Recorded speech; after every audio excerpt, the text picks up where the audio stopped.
Chapter 4 स्वर्ग बना सकते हैं, जिसको लिखा है सोहनलाल द्विवेदी ने। श्री सोहनलाल द्विवेदी का जन्म 1905 में उत्तर प्रदेश के फतेहपुर जिले के एक गांव में एक संपन्न परिवार में हुआ था।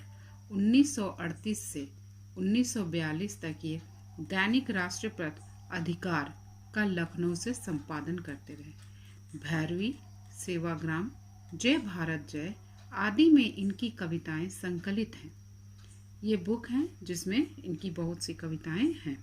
कुणाल ऐतिहासिक आधार पर लिखा गया एक प्रबंध काव्य है।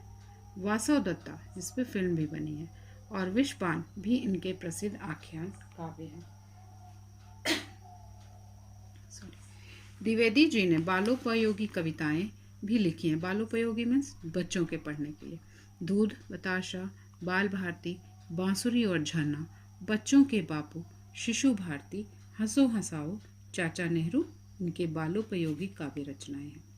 द्विवेदी जी के काव्य में गांधीवाद, राष्ट्र जागरण, स्वदेशाभिमान, भारत की गरिमापूर्ण संस्कृति, ग्राम सुधार, हरिजन उद्धार और समाज सुधार का स्वर मुखरित हुआ है।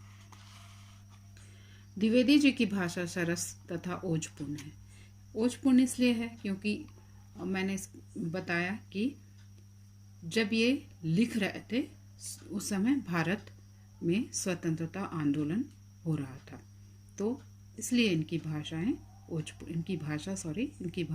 ओजपूर्ण है, जो आदमी के अंदर जोश भर देती है। सन 1988 में इनका निधन हो गया। तो अब हम लोग पढ़ते हैं कविता यह जन्मभूमि वह जन्मभूमि मेरी। वह जन्मभूमि मेरी, वह मातृभूमि मेरी। यानी हम भारत के निवासी हैं और हम अपने देश को माता के समान मानते हैं। जिस तरह एक माता अपने बच्चे का पालन पोषण करती है, उसी तरह ये धरती भी अनाज, साग, सब्जी, फल, कपड़े, दवाइयाँ आदि सब कुछ देकर हमारा पोषण करती है। ऊंचा खड़ा हिमालय आकाश चूमता। इसमें कवि ने अपने देश के सौंदर्य का अनुपम वर्णन किया है कि किस तरह हमारा देश कितना खूबसूरत है, जहाँ हर ऋतुएं आती हैं, हर तरह के भाग हैं। रेगिस्तान है तो कहीं पहाड़ हैं, तो कहीं पठार हैं, कहीं नदियां हैं, कहीं झरने हैं, कहीं तालाब हैं। ऊंचा खड़ा हिमालय आकाश चूमता। उत्तर की ओर हिमालय खड़ा है और वो इतना ऊंचा है कि ऐसा प्रतीत होता है कि वो आकाश को चूम रहा है। जस्ट विपरीत दिशा में हम आते हैं। नीचे चरण तले पर नित सिंधु झूमता है और दक्षिण में हिंद महासागर ऐसा प्रतीत होता है कि भारत के पैरों को झूम झूम कर चूम रहा हो। गंगा यमुना त्रिवेणी नदियां लहर रही हैं। यह त्रिवेणी से तात्पर्य है गंगा, यमुना और सरस्वती, जिनका संगम प्रयाग में है, जिसको इलाहाबाद भी कहते हैं।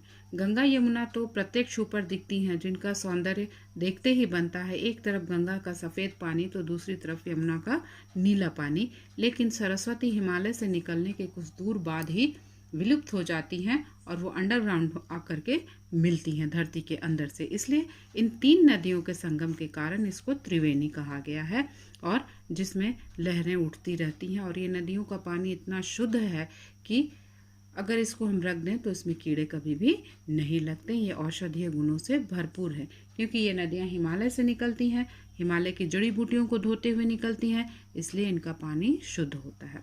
जगमग छटा निराली पग पग पर चढ़ रही है। हमारी भारत की भूमि इतनी सुंदर है कि हर कदम पर इसकी शोभा अनुपम है, देखने योग्य है, अद्वितीय है। वह पुण्य भूमि मेरी, वह स्वर्ण भूमि मेरी।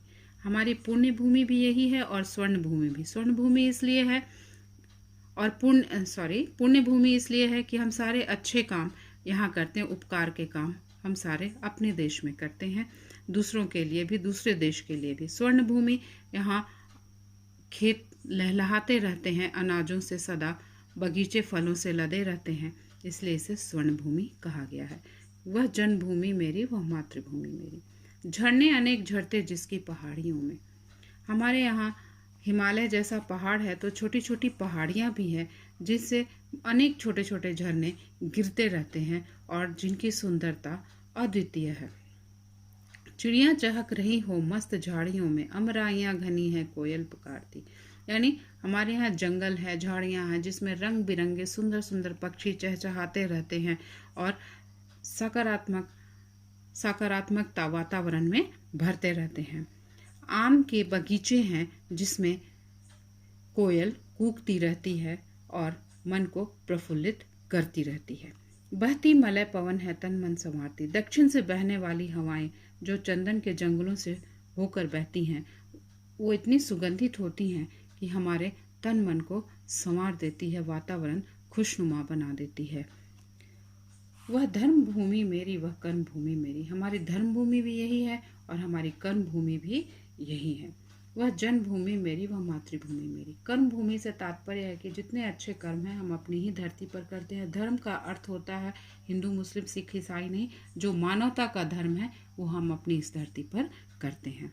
वह जन्मभूमि मेरी, वह मातृभूमि मेरी। जन्मे जहाँ थे रघुपति, जन्मी जहाँ थी सीता। श्री कृष्ण ने सुनाई बंसी पुनीत गीता।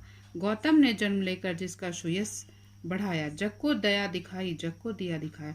ये पैराग्राफ बहुत ही महत्वपूर्ण है क्योंकि इसमें भारत भूमि की महत्वता को बताया गया है कि इसका कितना महत्व है कि यहाँ श्री राम, सीता जैसे महान पुरुषों ने, आत्माओं ने जन्म लिया है और श्री कृष्ण ने अपनी पवित्र बंसी सुनाई है और रास्ता भटके हुए अर्जुन को गीता का उपदेश सुनाया है। गौतम ने जन्म लेकर इस देश के सुयश को, इसके नाम को रोशन किया है। सुयश मीन्स नाम को बढ़ाना, सुयश बढ़ाना। गौतम बुद्ध ने सारे संसार को दया का पाठ पढ़ाया है और ज्ञान रूपी दिया भी दिखाया है। यह युद्ध भूमि मेरी, वह बुद्ध भूमि मेरी। जहाँ हम संघर्ष करते हैं तो ये युद्ध भूमि है हमारी, ये बुद्ध की भूमि है। वह जन्मभूमि मेरी, वह मातृभूमि मेरी। Thank you children.